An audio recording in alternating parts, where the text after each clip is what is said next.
graça e a paz do Senhor Jesus Cristo. Estamos aqui em mais uma escola bíblica dominical na Igreja Nazaré do Capão Raso. Que Deus abençoe a sua vida, que Deus enche seu coração com o ensino da verdade, Sagradas Escrituras. Nós cremos na inerrância da Bíblia, nas Sagradas Escrituras, com a verdade absoluta, total de que precisamos saber para viver uma vida cheia de fé, graça e paz. Que Deus abençoe seu coração, que Deus alcance você nesta manhã e que você junto conosco possa descobrir os tesouros da palavra do Senhor. Estamos estudando na nossa escola bíblica dominical as características de uma igreja contagiante, uma igreja em que a graça do Senhor Jesus Cristo ela alcança as pessoas, envolve essas pessoas e salva essas pessoas dos seus pecados, dos seus medos, da sua vida sem Deus. Que Deus alcance nosso coração e possa nos instruir em toda a verdade para nos libertarmos cada vez mais e nos achegarmos à presença de Deus. Que o seu coração esteja esperando isso do Senhor, da parte do Espírito Santo de Deus.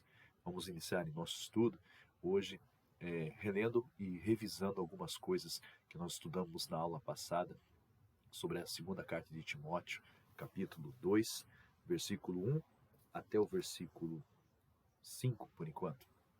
Vamos estudar esses versículos e estar nos deliciando com a palavra santa do Senhor Jesus. Amém? Eu gostaria que você abrisse então a sua Bíblia em 2 Timóteo, capítulo 2, versículo 1. Nós vamos estar revisando aqui, vamos estar revisando quais são as características de uma igreja contagiante, uma igreja que é espelho da graça de Deus. Amém? Uma igreja que contagia as pessoas pelos atributos do Senhor, por tudo aquilo que o Senhor nos deu para vencer, por todos os meios da graça. Amém? Então, a primeira característica que nós temos aqui, que nós vimos, já estudamos na aula passada, é que a igreja é um local de graça. Amém? A igreja é um local de graça, um local onde a graça do Senhor Jesus Cristo ela trabalha, ela favorece aqueles que são alcançados por ela. Né? Nós vemos ali então que a igreja, como um local de graça, ela é um local onde as pessoas são transformadas, têm a sua vida transformadas pela graça do Senhor Jesus Cristo. O versículo que nós estudamos na aula passada é 2 Timóteo capítulo 2, versículo 1, que diz: Tu, pois, meu filho, fortifica-te na graça que há em Cristo Jesus. A igreja que é fortificada na graça é uma igreja que tem uma das colunas para vencer, né, todas as forças do maligno. Uma igreja que tem para vencer toda a influência mundana, toda a influência do mundo sobre a igreja. A igreja não pode se contaminar com as coisas do mundo, mas deve transformar pela palavra do Senhor Jesus. Então nós vemos que a igreja como local de graça é um local onde as pessoas são fortalecidas por esse favor que Deus nos deu de nos salvar. E isso a Bíblia deixa bem claro, que não é por esforço nosso, não é pelo que fazemos para Deus que somos salvos, mas porque somos salvos, é que assim então fazemos para o Senhor. É o contrário, né? Nós muitas vezes temos por costume inverter essas duas prerrogativas, né? A igreja salva, ela trabalha para Jesus. A igreja não trabalha para ser salva, ela é salva, então ela trabalha para o Senhor Jesus. Esse é o pensamento que nós temos que ter. Então a igreja é um local de graça, um local onde a graça do Senhor Jesus Cristo abunda, onde a graça do Senhor Jesus Cristo alcança e transforma, regenera as pessoas. É um local também onde há confronto, onde as pessoas são confrontadas. E isso não é uma mensagem fácil, doce, né, de falar para as pessoas. É um local onde as pessoas, os homens, a humanidade é confrontada, onde as pessoas têm os seus pecados confrontados, para então serem transformadas. Então, o local de graça é um local, ali a igreja, né, nós como igreja, é um local onde pessoas que foram alcançadas pela graça do Senhor Jesus Cristo, que foram confrontadas com os seus pecados, confrontadas pela graça do Senhor, pelo favor imerecido, por aquele favor em que Ele nos amou primeiro e então nos salva. As pessoas são confrontadas com os seus pecados diante desta graça, diante deste favor de Deus. E ali elas têm a sua vida transformada. Nós vemos que o apóstolo Paulo está falando para Timóteo, fala, você é um jovem pastor, você é alguém que vai ensinar as pessoas, você é alguém que vai estar à frente do trabalho, você é um líder da igreja, então você tem que se fortificar na graça. Então nós vemos que esse conselho do apóstolo Paulo, ele parte da liderança da igreja para os demais. Então, uma liderança na igreja forte, na graça, é uma liderança que tem todos os atributos que o Senhor entregou ali para estar sendo uma igreja contagiante, uma igreja que vai se disseminar no meio da sociedade, uma igreja que vai impactar a sociedade, uma igreja que realmente vai fazer a diferença, porque o poder da graça está com ela. Nós vemos ali que todos pecaram e destituídos estão da glória de Deus, sendo justificados gratuitamente por sua graça, por meio da redenção que há em Cristo Jesus. O texto de Romanos 3, 23 ao 24, nos apresenta este grande problema da humanidade, que nós somos pecadores e destituídos estamos da glória de Deus, ou seja, necessitamos da salvação. E essa salvação vem pela graça do Senhor Jesus Cristo. Quem nos salva é a graça, por meio da fé. É o que diz Efésios capítulo 2, versículo 8. Pois vocês são salvos pela graça, por meio da fé, mediante a fé. E isto não vem de vós, é dom de Deus. O ser humano não tem condições nenhuma de se salvar, né? Então, ele necessita desta salvação que vem de Deus, pela graça, e por ele acreditar, por ele confiar, por ele se entregar a Deus, isso é fé, né? Nós vemos ali que, então, ele é salvo. Não é pelo que ele faz, mas pelo que Cristo fez por ele. Enquanto ele confia, enquanto ele tem essa segurança nisto, no que Deus fez por ele, é que ele é salvo, por meio da fé, né? E não é incrível que esse ex-legalista, o apóstolo Paulo, ele é um ex-legalista fariseu, né? E ele é um homem que era atrelado à lei e usava da lei para muitas vezes, para justificar os seus atos. E, na verdade, ele torna-se o apóstolo da graça, né? O apóstolo dos gentios e também que exalta a graça do Senhor. Nas cartas paulinas nós vemos que Paulo trabalha muito bem a graça. Nós estamos aqui fazendo uma retrospectiva da última aula, só para nós darmos uma introdução aqui no nosso próximo ponto. Nós vamos estudar agora, o próximo versículo ali, que a igreja também é um local de mentoria. Então nós temos a primeira característica de uma igreja contagiante, né? Uma característica atemporal, uma característica que não está presa a nenhuma época da igreja, mas são características que acompanham a igreja desde a sua fundação até os dias de hoje. Então uma igreja contagiante é uma igreja que tem graça do Senhor Jesus Cristo, é um local de graça, e também é um local de mentoria. É a segunda característica que nós vamos estudar hoje, é que a igreja é um local de mentoria. E aqui no nosso livro, que nós estamos estudando, usando para fazer esse estudo, é o livro A Igreja Desviada, de Charles Swindoll, ele diz que a igreja como local de mentoria é um local onde as pessoas aprendem e vivenciam as suas experiências com Cristo. Então nós vamos estudar isso, de que maneira isso se dá através da mentoria. Por que a igreja é um local de mentoria? A igreja tem que ser e tem que apresentar essa característica como um local de mentoria. Jesus deu uma ordem de marcha para a igreja. Está lá em Mateus, capítulo 28, 19 e 20.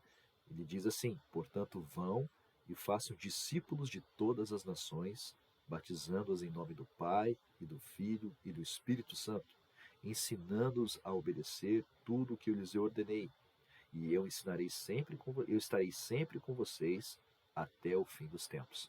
Mateus 28, 19 e 20, a grande comissão, o ide de Jesus, né? Essa é uma ordem de marcha para a igreja, em termos práticos. Provavelmente você esteja familiarizado com essa passagem, tanto ouvir em cultos de missões, o ide de Jesus, né? O ide para a igreja, não o ide de Jesus, mas o ide para a igreja ir. Jesus está ordenando a sua igreja, uma ordem direta do seu general, né? E ele diz que não há desafio maior, nem promessa mais reconfortante do que o ide de Jesus a seus discípulos. Então, entra aqui a palavra discípulos, o discipulado. Ele sempre deve fazer parte da vida da igreja, ele deve ser uma das colunas da igreja. Então nós vemos aqui o apóstolo Paulo, no versículo 2 de 2 Timóteo capítulo 2, fazendo isso. Ele está ensinando ali o jovem pastor Timóteo, ele está discipulando, ele está mentoreando o seu filho da fé aqui, o jovem Timóteo, né? E ensinando ele a mentorear também. E aqueles que forem mentoreados por Timóteo também a mentorearem outros, né? Então, isso é um ciclo que se repete, deve ser sempre repetido e seguido até o final dos tempos. Em toda a história da igreja, nós vemos que isso aconteceu. Em toda a história da igreja, nós estamos aqui estudando a palavra de Deus hoje porque alguém foi mentor em nossas vidas. Um pastor, um missionário, um professor de escola bíblica dominical, alguém ensinou as escrituras para você. Alguém está ensinando a verdade escrita absoluta, né? Essa verdade, a inerrância da Bíblia. A Bíblia é infalível, a Bíblia é a verdade que nos liberta. Então alguém sempre está ensinando essa verdade, a igreja sempre está ensinando a verdade. E é isso que a igreja deve ser, um local de mentoria, onde homens e mulheres estudam a palavra de Deus e, por sua vez, ensinam outros a ensinarem outros a verdade sagrada, a verdade que liberta, a verdade que cura, salva e que regenera. Que nós possamos entender isso, né? A ordem para fazer discípulos, ela tem duas partes, né? A primeira é batizando-os, então presume compartilhar nossa fé com o ímpio, com aquelas pessoas que não conhecem a Jesus e que vivem dissolutamente, que vivem segundo o seu próprio caminho, como a Bíblia diz, né? Errantes, né? Pelo seu próprio caminho. A segunda a segunda parte é ensinando-os a obedecer. Orienta-nos a compartilhar nossa vida de fé com os que creram em Jesus. Voltando ao capítulo 2 da última carta de Paulo a Timóteo agora, é possível perceber na prática de que maneira o Senhor intencionava que esse ensino fosse realizado, né? Então, como é que o apóstolo Paulo expõe isso? Como é que se dá a mentoria na igreja? Versículo 2 diz: E o que de mim, entre muitas testemunhas, ouviste, confia-o a homens fiéis que sejam idôneos para também ensinarem os outros. Nós percebemos aqui que as palavras do apóstolo Paulo ao jovem Timóteo são: olha, a igreja é um local onde as pessoas, uma fábrica de discípulos, né? E essa repetição, essa fabricação de discípulos, ela deve acontecer continuamente, né? E o que de mim, entre muitas testemunhas, ouviste, confia-o a homens fiéis. O que o jovem Timóteo ouviu? As Sagradas Escrituras, o ensino da fé, da graça, da pessoa de Jesus Cristo. Quem é Jesus? O que ele fez? O que ele continua fazendo? Quem somos nós agora que conhecemos a verdade, agora que somos lavados e remidos do sangue do Cordeiro? Quem somos nós e o que devemos fazer? Então, o que de mim, entre muitas testemunhas, ou seja, de todos aqueles que você ouviu falar, entre mim e de todos aqueles que contribuíram para a propagação das Sagradas Escrituras, ouviste, o que você ouviu, confiam a homens fiéis. Porque acontece duas coisas aqui. Quando você aprende a palavra de Deus, quando você está ensinando como a palavra de Deus, como estou fazendo aqui, eu estou também com isso indo em dois sentidos. Eu estou reaprendendo a palavra de Deus, estou fortalecendo a palavra de Deus na minha vida, e com isso eu estou também propagando, divulgando, espalhando, semeando a palavra de Deus para outros. E esses, por sua vez, estão aprendendo, e cada vez mais que eles aprendem e ensinam, eles estarão fortalecendo a sua fé neles mesmos e também estarão ensinando a outros. Então, são duas coisas que acontecem aqui. A sua fé é edificada pelo repetir do conhecimento. Quando você ensina, você também está agregando valores, está agregando conhecimento em sua vida, né? E quando você ensina isso para alguém, essa pessoa que aprendeu, ela também vai absorver aquilo. E do que ela absorver, ela vai também, quando ela propagar isso também, quando ela repetir isso, quando ela começar a ensinar novamente isso também, ela vai fortalecer na sua vida a sua fé, da mesma maneira como você fez, e vai também ensinar a outros. E por sua vez, isso vai repetidas vezes acontecendo até os dias de hoje. A igreja foi formada assim, e nós continuaremos até as próximas gerações a ensinar as Sagradas Escrituras. Então nós vemos aqui, né, no livro de Charles Swindoll, que esse versículo ele apresenta a segunda característica da igreja. A igreja contagiante orientam fielmente, preste atenção nisso, a igreja contagiante orientam fielmente aqueles que estão trilhando a vida cristã. Essa diretriz é fornecida por meio do verbo confie. Confie, né, cujo termo original significa literalmente entregar algo a alguém como custódia. Ou seja, você está passando a custódia daquele ensino, daquela mensagem importante para alguém, uma responsabilidade. Então, quando nós ensinamos na igreja, quando você está ouvindo e assistindo e aprendendo uma escola bíblica dominical, você está recebendo a custódia daquele ensino, daquele conhecimento. E agora você é responsável por esse conhecimento e por divulgar esse conhecimento. Então, essa é a responsabilidade que nós temos que ensinar na igreja. As pessoas têm que parar com esse hábito de vir para a igreja, apenas ouvir, ouvir, ouvir, ouvir, se encher, se encher, se encher, aprender, aprender, aprender e não acontecer nada depois disso. As pessoas, elas vão ficando como que obesas espirituais, de tanto conhecimento, mas acabam sufocando-se nessa própria verdade. Por quê? Porque não tem o propagar dessa verdade. Ou seja, a segunda parte não foi completada, a segunda parte não foi executada, que é o quê? Confiar essa verdade que você recebeu a homens e mulheres idôneos.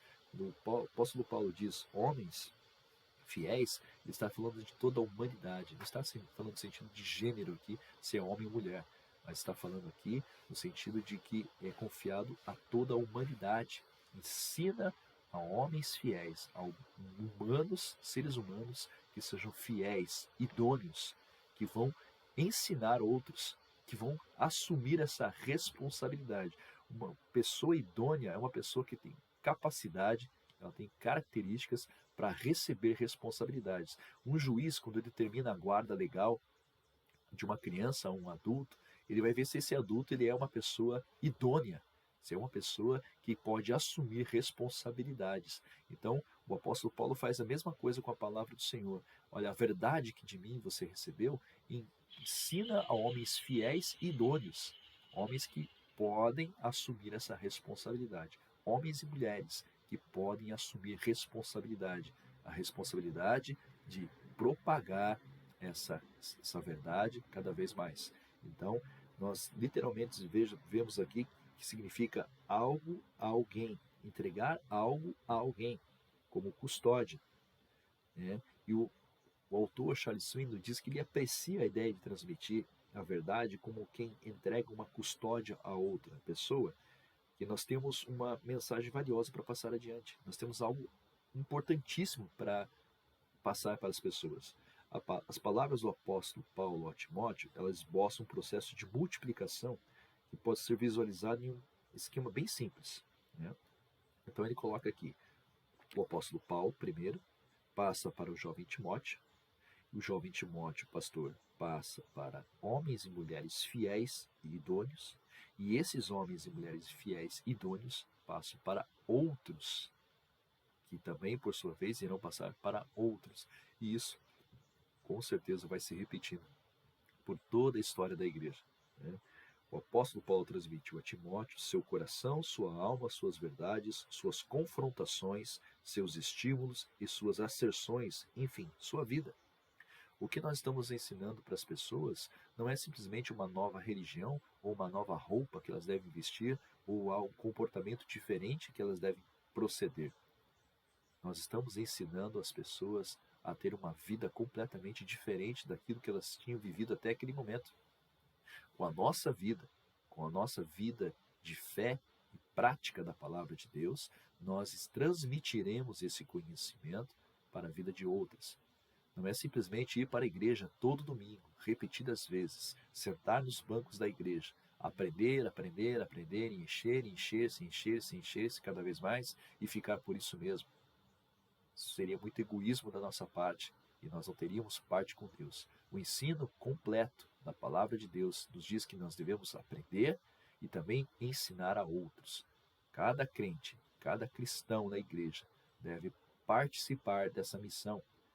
Esse é o ID de Jesus. E aqui, na carta de Timóteo, nós vemos que a maneira como esse ID acontece é que nós devemos sim propagar isso cada vez mais, ensinar cada vez mais a tantas pessoas quanto Jesus nos permitir ensinar. Né? Na verdade, somos todos recebedores do bastão de Paulo. Nós todos recebemos esse bastão quando ele passa para o jovem Timóteo passa para homens e mulheres fiéis e idôneos, e esses passam para outros até chegar a nós. E nós, por sua vez, nós também passaremos este bastão de conhecimento para outras pessoas. Né? Nós vemos que a ideia de multiplicação está representada de uma maneira bastante conveniente, né? Por todos que estão ali da igreja. Nós devemos ter a integridade de estar participando ativamente de uma fé viva, rica e racional, né? Que pensa, que age conforme a mente do Senhor Jesus Cristo. Então nós devemos observar isso. Esse mandamento que nós temos, né, do ID de Jesus, essa ordem que foi dada, ela deve proceder de uma maneira específica. Nós devemos incorporar essa palavra na nossa vida e realmente vivermos essa prática, para que pessoas possam nos observar como vivemos e desejem isso também, desejem essa mudança de vida. Se a minha vida mudou, eu que era um pecador, um homem destituído da glória e da graça de Deus, recebi a graça de Deus como um favor, né? Um favor que eu não merecia. Jesus transformou a minha vida. E essa verdade eu ensino vivendo essa verdade para outras pessoas, para que essas pessoas também possam receber o mesmo favor que elas não merecem, mas que as receberão, porque Deus também as amou. Esse é um ensino tremendo. Este é um ensino que nos confronta e nos desafia para vivermos uma vida de fé e prática. A palavra de Deus, ela é viva, é eficaz. A palavra de Deus não está morta. A palavra de Deus não são apenas meras letras escritas num livro sagrado. Nós temos a palavra do Senhor como regra de vida e prática para nós todos. Que Deus abençoe a sua vida, que você possa estar nos assistindo logo mais no culto. Você que não pode estar conosco presencialmente, eu convido todos aqueles que podem, né, estar conosco a estarem participando dos nossos cultos, que nós estamos fazendo parcialmente lá presencialmente na igreja, às 19 horas, na rua Dr. Manuel Niares de da Cerda, às 19 horas, né?